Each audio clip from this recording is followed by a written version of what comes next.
আমরা এই জগতে যারা আমাদের সঙ্গে বিরোধিতা করে, আমাদের বিরুদ্ধাচরণ করে, আমাদের মতের বিরুদ্ধে চলে, আমাদের কাজে বাধা দেয়, আমাদের নানা রকমভাবে অনিষ্ট করার চেষ্টা করে, তাদেরকে আমরা রিপু বা শত্রু বলে মনে করি। কিন্তু শত্রু আমাদের সঙ্গেই রয়েছে। আমাদের রিপুগুলি কাম, ক্রোধ, লোভ, মোহ, মাৎসর্য। তো কাম শব্দটা শুনলেই স্বাভাবিকভাবেই আমাদের মনে পড়ে দৈহিক সম্পর্ককে আমরা কাম বলি, কিন্তু শাস্ত্র শুধু দৈহিক সম্পর্ককেই কাম বলছে না। যে কোনো জিনিসের প্রতি অসম্ভব আকর্ষণ বা কামনাকেই, আসক্তিকেই কাম বলছে। তো এই কামের দুটো ভাগ, মানে আমরা যেই জিনিসটা চাইছি, যেই জিনিসটার প্রতি আসক্ত হয়েছি, সেটা যদি আমি পেয়ে যাই, তাহলে আমার সেই জিনিস পাওয়ার লোভ উত্তরোত্তর বৃদ্ধি পেতে থাকে। অর্থাৎ আমি যদি 100 টাকা পাই কোনো কাজ করে, তখন ভাবি কি করে এটা 1000 করব। 1000 পেলে ভাবি কি করে এটা 10,000 করব। এইভাবে লোভ আমাদের, কিন্তু কামনা আমাদের লোভটাকে বাড়িয়ে দেয়। আর যদি কোনো কাজে আমরা বাধা পাই, কেউ আমাদের বাধা দেয়, তাহলে আমাদের ক্রোধ উৎপন্ন হয়। অর্থাৎ কামেরই দুটো ভাগ হচ্ছে ক্রোধ আর লোভ। এবং শাস্ত্র বলছে এই কাম, ক্রোধ, লোভ, এই তিনটি হচ্ছে আমাদের নরকের পথ, নরকে যাওয়ার রাস্তা। এছাড়াও রয়েছে মোহ। মোহ হচ্ছে আমিত্ব, সংসারের প্রতি আমাদের যে মমত্ববোধ, আসক্তি, সেগুলো হচ্ছে মোহ। আর মাৎসর্য শব্দের অর্থ হচ্ছে পরশ্রী কাতরতা। অর্থাৎ অন্যের কিছু মানুষ থাকে যারা কারোর ভালোটা দেখতেই পারে না, কারোর ভালো দেখলেই তার মনে জ্বালা যন্ত্রণা শুরু হয় এবং সে ভাবে কী করে তার ক্ষতি করা যায়। এটা একটা চরিত্রের বিশেষ বৈশিষ্ট্য। তেমনি একটি শাস্ত্রকাররা আমাদেরকে শিক্ষা দেওয়ার জন্য নানা রকম রূপক কাহিনীর অবতারণা করেছেন।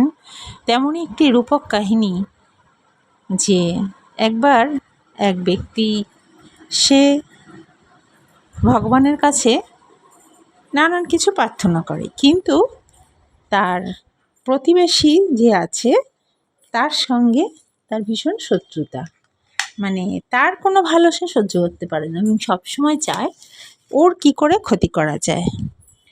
তো ভগবান একবার তাকে পরীক্ষা করার জন্য ভগবান বললেন, ঠিক আছে, তুমি যা চাইবে তাই তুমি পাবে, কিন্তু তুমি যা পাবে তোমার প্রতিবেশী তার থেকে বেশি পাবে, অর্থাৎ ডবল পাবে। তো তখন সেই ব্যক্তি ভগবানের কাছে কামনা করছে, আমাকে একটা বিশাল বড় সুন্দর বাড়ি দাও। তো ভগবান তাকে সঙ্গে সঙ্গে সেই বাড়ি প্রদান করলেন। সে সঙ্গে সঙ্গে সে দেখছে তার একটি বাড়ি হওয়ার সঙ্গে সঙ্গে প্রতিবেশীর 2টো বাড়ি হয়ে গেল। এইভাবে সে যা কামনা করছে তার প্রতিবেশীর, অর্থাৎ যাকে সে হিংসে করে, তার সবটা ডবল হয়ে যাচ্ছে।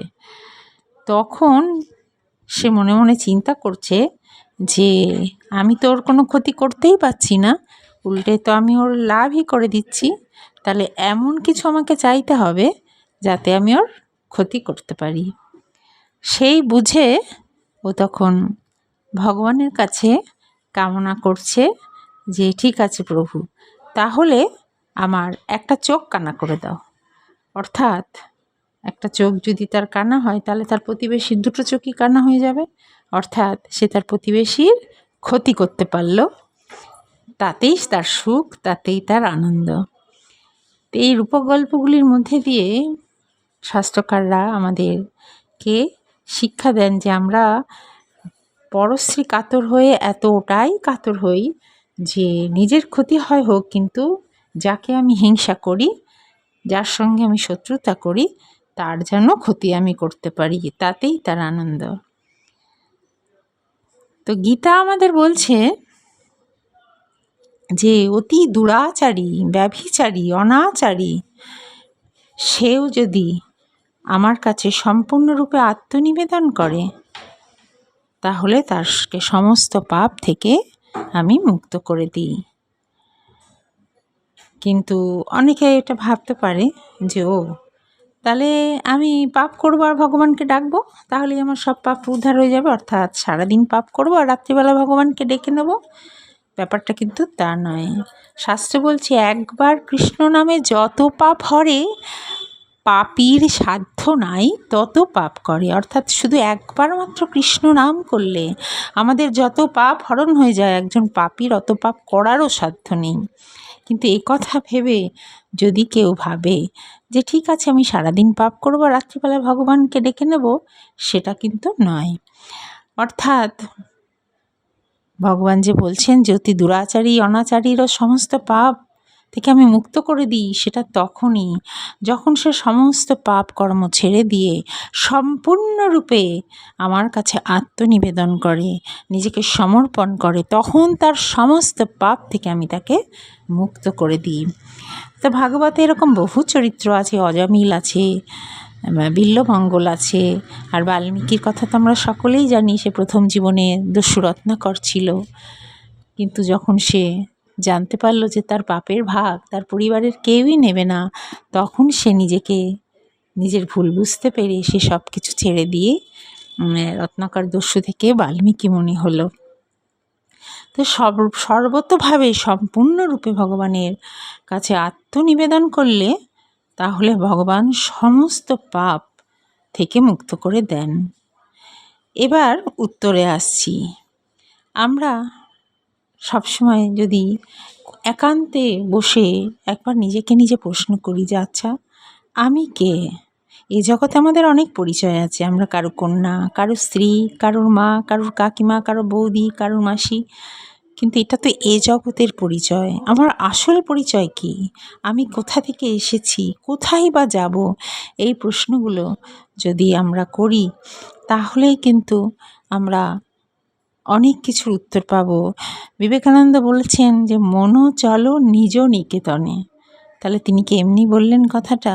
নিজ নিকেতনে মানে নিজের বাড়িতে চলো, মন নিজের বাড়িতে চলো। তাহলে নিজের বাড়ি কোনটা? আমরা তো বলি এইটা আমার বাড়ি, ওই 3টে আমার বাড়ি, ওই 5তলাটা আমার বাড়ি।